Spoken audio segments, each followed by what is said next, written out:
Hiya. Well, I haven't done my video since the other day when I was really poorly. I am feeling a little bit better. I'm still not even 50%, but I'm a lot better than I was, as you can probably tell. Still a little rough because it's 5 o'clock in the morning, Saturday morning. I'm awake as usual. But yeah, I wanted to just do, I know I said my next video will be about what actually multiple sclerosis is, but I will touch on that as well. I don't want to have the video too long because I know my last video was quite long. Anyway, I'm going to actually tell you how I was diagnosed with multiple sclerosis. I know a couple of you might know, especially my best friend Lorraine. She'll know, obviously, because she was with me through the whole thing. So would like my sister and stuff like that. Anyway, so obviously, right. It was 2012, and it was just before Christmas, and I started to get a really bad headache. Really, really bad headache. I was taking cocodamol, paracetamol, ibuprofen, everything to try and get rid of it. Wouldn't go. So Christmas came and went. Still got the headache. You know how us mums do. Put a brave face on and just get on with it for the kids. New Year's Eve came. I think just before New Year's Eve I went to the doctors. Reluctantly, because I didn't go to the doctors. I was too busy. One, I worked. I've got 3 children. Do you know what I mean? When did I fit in going to the doctors? Anyway, they gave me some migraine tablets. They didn't work. I remember sitting around my friend Lorraine's house on New Year's Eve with this pounding headache, feeling like I just wanted to squeeze my head and make it burst. She gave me some painkillers. Didn't work. Just after Christmas, I called. It was that bad. It started to get that bad. No, what was it? Yeah, just after Christmas it started to get really bad, and it was no longer a headache. It was a migraine, and it was all coming down the right side of my face here as well, across my eye. So then I noticed these clouds in my eyes, in my eye, my right side. I could still see, but it just felt funny, and it just was it felt like I just had something in it, to be quite honest with you, and it was prickly as well. So then I had to go into Bedford to go and get something from the bank, to get some cash out. Walked from Brickhill to town with my son Kane, bumping into him the whole way, weaving like I was drunk. I apologise if I have said this before. I've got a feeling I have. And I apologise, but I can't really remember telling the whole story. Anyway, so he kept having a go at me, stop bumping into me, stop bumping. I was like, I'm so sorry, I can't help it. I couldn't walk in a straight line. Later to know that is me now. I don't walk in a straight line. I bob and weave all over the shop, pretty much like I'm drunk, and get stared at like that too. It's really embarrassing, you know. I wouldn't mind so much if I did. If I was, I'm not. I don't drink. Anyway, so it got to the point where light was sensitive to my eyes as well, so I knew that was a migraine. But it was in my face too. So I called the doctor out to come to the house. I was laying on the sofa watching telly, but the contrast dipped all the way down on the TV, so it wasn't that bright. In the pitch black night, pretty much, the kids couldn't put the light on. It was just too painful for me. I would scream in pain, and my pain threshold is really high, just to put that out there. It's really high. Anyway, so the doctor came out, somehow put the light on. I think I must have coped with it. And he said, I want you to come to hospital with me now. I'm going to call an ambulance. And I said, you're not. I'm not going. Stubborn as hell, as always. That's me all over. Anyway, so next morning I get a phone call from my doctor at the surgery. She says, Louise, I really want you to go into hospital. The kids have gone to school at this point, so that was fine. I need you to go to hospital. We think there's some, without scaring me, she said, well, it absolutely shit me up. Sorry about the language. It completely freaks me out. She said, we think you've got something going on, you know. We want you to have a biopsy. But to me, biopsy means cancer. Anyway, so after freaking out, crying, like, she said, please, we need you to go in. It could be serious. So I phoned a work colleague, she took me, the kids' nan and granddad came to the hospital to pick up the kids. The nan stayed with me, their nan stayed with me.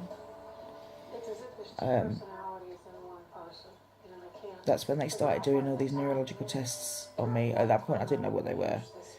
So yeah, they started doing all these tests, seeing if I was ticklish on my feet, doing my reflexes. My reflexes weren't working on my legs, you know, when they tap and your leg kicks out. Mine weren't doing that.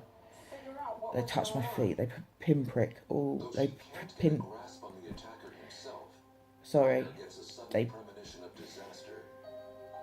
they pricked me with a pin up and down my left and my right side. My left I could feel, not full sensation, but I could feel. My right, I couldn't feel it. So, anyway, was admitted to the ward. Over the next week, I was seen by neurologist after neurologist, doctor after doctor. At one point, I was told I had a tension headache. That's funny. Anyway, that's by one of Bedford's top neurologists. Anyway, moving on. Then these other tests were done on me to check my balance, lumbar puncture, which I think I've said that now the doctor actually messed it up, and I now have a tear in my lumbar region. Excuse me, sorry, my medication makes my mouth really dry.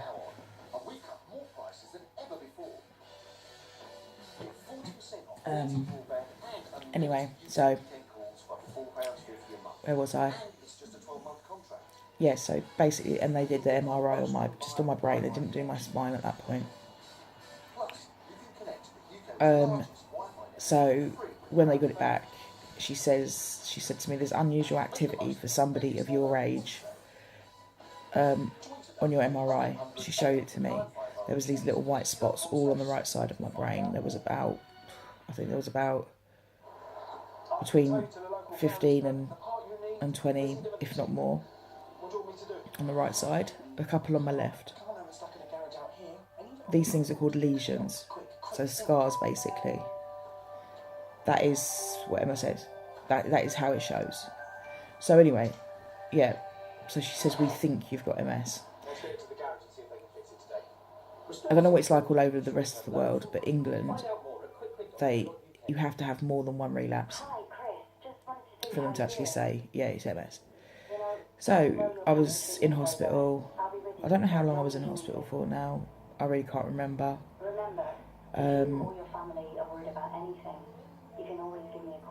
Yeah, it was a mad time, because they thought I had a brain tumour. That's what they thought. And because my mum had died 1999 of a brain tumour. Well, she had more than brain tumour. She had lung cancer and lymph node as well. But because of the way the symptoms were brought on, it was very similar to hers. I didn't say I did. I went completely blind in my right eye before I went into hospital. So I'm blind as well. So I am freaking out. Like, how's a headache made me blind? Like, what? My friends all came to the hospital. I had loads of people come to the hospital. It was so lovely to see everybody. You know, because you don't, when you're going around your daily life and that, people care, but you don't realise how much. And it was nice to see everybody, and how everybody reacted. And yeah, it was nice. You know, obviously my close people were there for me from day one anyway. Did a lot. So I came out of hospital a couple of weeks later. My legs started to go. So my right side is always my right side, and obviously that makes sense because the damage is mainly on my right side of my brain. My right side is my weakest, which is really crap because I'm right-handed. And yeah, so all the the numbness started, and she explained, anyway, I was explaining the symptoms and stuff like that, and she was like, have you ever had this? She was like, yeah. And it's like, yeah. But I've had that for years. I'm going back to before I had Kane, and Kane's 19. I put down certain things to pregnancy symptoms. It wasn't. It was MS. So I've had all them years of being undiagnosed, and even from when I was a kid, my parents took me to the doctors because I was so clumsy. My parents got investigated by social services quite a few times because of how many bruises I had. And it was through my own fault because I was so clumsy. And clumsiness is a main factor. So anyway, while they're trying to diagnose me, they asked me a question: have you had glandular fever as a child? That is an indicator. Most people that have MS have had glandular fever. So yeah, I had it twice.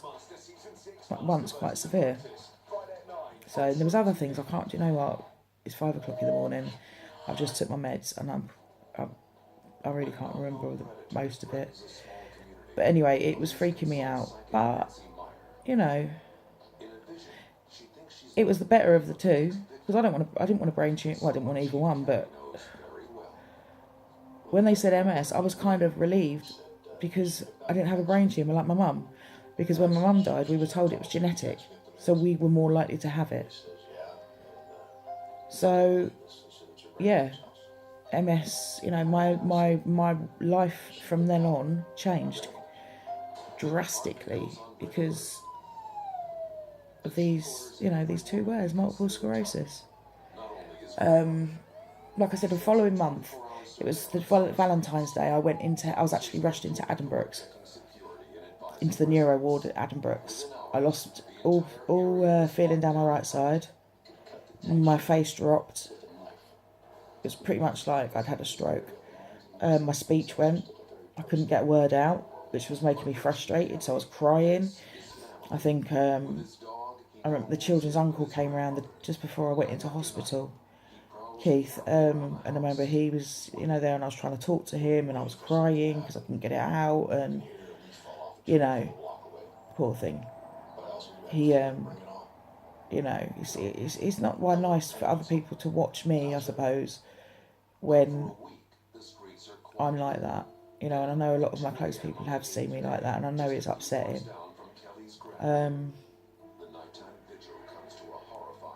So yeah, that's how I got diagnosed, basically. So on the February after, when I went into Addenbrooke's onto the neuro ward, I think I was in there for nearly a month. I can't remember how long I was in there for. I don't know. I can't remember. I came out of there on a walking frame. I know that much.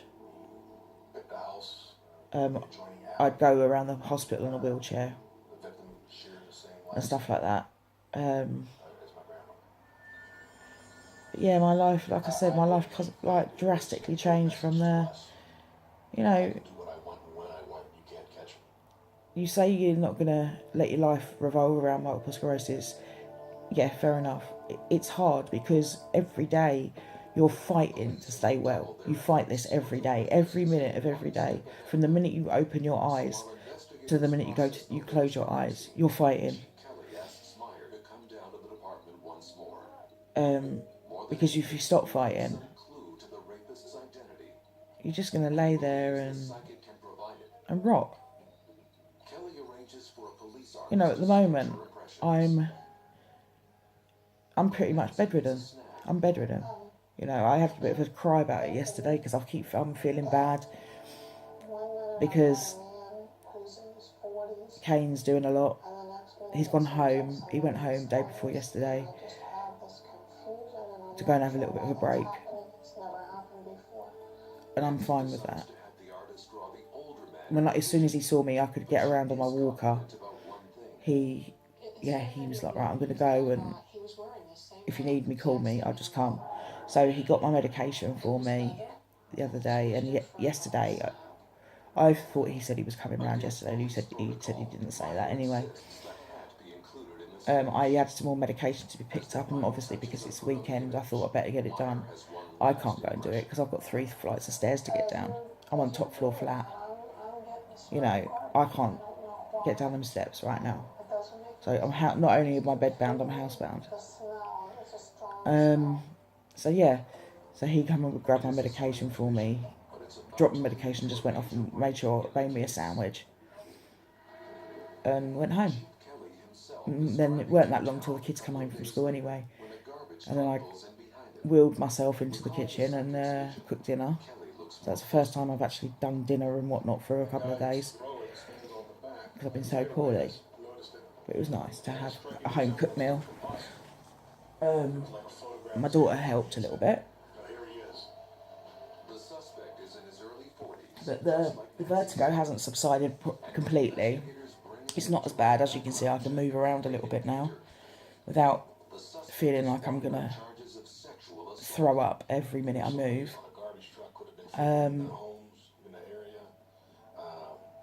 I keep getting the tremors now. They started yesterday. Was it yesterday? No, not yesterday. I can't remember when my son went home. I think it actually was not yesterday, the day before. They started the day before the tremors started. They're not all the time. At the moment, I've not got them. And then all of a sudden they'll come on and I'm just literally shaking from head to toe. Jerking, shaking. Like, it's not nice. Breakdancing, as my son calls it. You gotta laugh. But I can get around on my walker. I'll just show you what I mean. Well, I don't know if I can. No, I can't. It won't let me turn it round. Well, that's good, isn't it? Oh, turn the phone around, that'd help, wouldn't it? Sorry. That's my walker over there. Oh, sorry, that's my that's my 4-legged carer, my fur baby, Junior. I don't know if you saw him or not, whether I got him in the thing, but yeah, that's my walker over there.